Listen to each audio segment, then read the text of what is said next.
Hi hello welcome நண்பா. Reel one நேயர்கள் அனைவருக்கும் வணக்கம். இன்னைக்கு என்னன்னு பார்த்தீங்கன்னா, இன்னைக்கு ஒரு ஹாட் டாப்பிக்கே வந்து ஒரு நியூஸ் ஒன்று போய்கிட்டு இருக்கு. என்னன்னு பார்த்தீங்கன்னா, தளபதி விஜய் அவர்கள் மேலே வந்து அவர்களது மனைவி சங்கீதா அவர்கள் வந்து ஒரு வழக்கு தொடர்ந்திருக்காங்க. அது என்னன்னு தான் நம்ம இன்னைக்கு பார்க்க போகிறோம். வீடியோக்குள்ள போகிறதுக்கு முன்னாடி மறக்காம நம்ம சேனலை சப்ஸ்கிரைப் பண்ணிடுங்க, லைக் பண்ணிடுங்க. இந்த நியூஸ் பற்றி தொடர்ந்து தெரிஞ்சுக்கணும்னு நினச்சிங்கன்னா நம்மளை தொடர்ந்து ஃபாலோ பண்ணுங்க. ஓகே, இப்போ என்னன்னு பார்த்தீங்கன்னா, தளபதி அவர்களோட மனைவி காதல் மனைவி அவங்க கல்யாணம் பண்ணது வந்து லவ் மேரேஜ் தான். அதாவது காதலித்து வீட்டார் சமூகத்தோட கல்யாணம் பண்ணிக்கிட்டாங்க. அதுவும் சங்கீதா தான் வந்து விஜய் வந்து விரும்பினது வந்து அவங்க தான், சங்கீதா தான் விரும்பியிருக்காங்க. இதை வந்து அவங்களே வந்து பல பேட்டிகளில் வந்து அவங்க சொல்லியிருப்பாங்க. இப்போ என்னன்னு பார்த்தீங்கன்னா, சங்கீதா அவர்களும் நடிகர் விஜய் அவர்களும் கடந்த 2021 முதல் வந்து பிரிந்து தான் வாழ்ந்துட்டு இருக்காங்க. இது வந்து நிறைய பேருக்கு தெரிஞ்சிருக்கலாம், தெரிஞ்சிருக்க வாய்ப்பில்லை. இப்போதான் தெரிஞ்சுக்கிறீங்கன்னா தெரிஞ்சுக்கோங்க. 2021 முதலே வந்து இருவரும் பிரிந்து தான் வாழ்ந்துகிட்டு இருக்காங்க.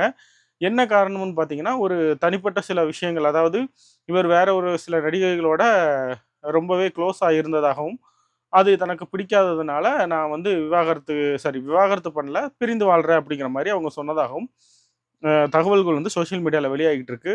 என்ன தகவல்ங்கிறது வந்து இன்னும் முழுசா வந்து நமக்கு வந்து தெரிய வரல. அது போக அவங்க இப்போ தொடர்ந்திருக்க வழக்குல வந்து கிட்டத்தட்ட 15 பக்கங்களுக்கு மேல வந்து அவங்க வந்து தாக்கல் பண்ணியிருக்கதாகவும், அந்த எல்லாத்துலயுமே வந்து டொமஸ்டிக் வயலன்ஸ் இன்க்ளூடிங் பண்ணியிருக்காங்க. அதாவது தாக்கப்பட்டிருக்கிறேன், என்ன வந்து அடித்து துன்புறுத்தியிருக்காரு அப்படிங்கிற மாரி சொல்லியிருக்கதா வந்து இப்போ வந்து அவங்க வந்து இது பண்ணியிருக்காங்க.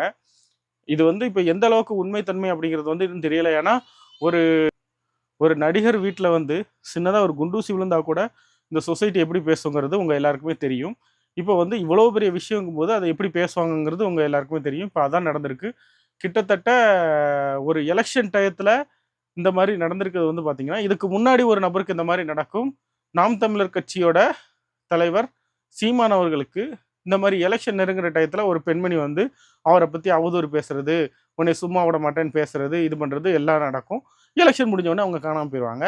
அதே மாதிரி அதுக்கப்புறம் திரும்ப எலெக்ஷன் நடக்கும்போது வருவாங்க. இப்ப அவர் வந்து ஒரு வழியாக அத வந்து கோர்ட்டுக்கு கொண்டு போயி அத ஒரு தீர்ப்பு வாங்கி பேசக்கூடாதுங்கிற மாரி இது பண்ணிட்டாரு. இனிமே அவங்களால ஒண்ணும் செய்ய முடியாது. ஆனா இந்த வழக்குல வந்து சொந்த மனைவி அப்படிங்கிறதுனால, இந்த வழக்கு வந்து எப்படி போகப்போகுது அப்படின்னு தெரியல. ஸோ தொடர்ந்து நம்மளோட இணைந்திருங்க. இத பத்தி அடுத்தடுத்த அப்டேட் வரும்போது நான் உங்களுக்கு தெரியப்படுத்துறேன். நன்றி, வணக்கம். மறக்காம இத பத்தி உங்களோட ஒப்பீனியன் என்ன? நீங்க என்ன நினைக்கிறீங்கங்கிறத கமெண்ட்ல சொல்லிருங்க. நன்றி.